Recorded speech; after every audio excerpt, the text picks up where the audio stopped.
Nama kiper timnas Indonesia, Emil Audero, kembali muncul dalam rumor transfer Serie A. Juventus dikabarkan sedang mencari tambahan untuk posisi penjaga gawang, dan salah satu nama yang muncul adalah Emil Audero.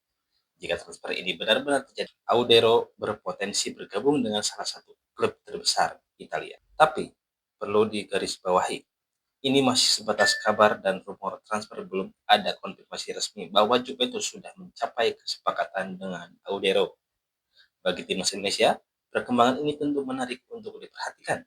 Bermain di lingkungan klub sebesar Juventus bisa menjadi pengalaman besar bagi seorang pemain timnas Indonesia.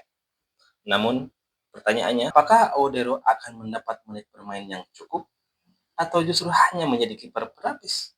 Kalau benar-benar Audero pindah ke Juventus, menurut kalian ini bagus atau tidak? Tulis pendapat kalian di kolom komentar.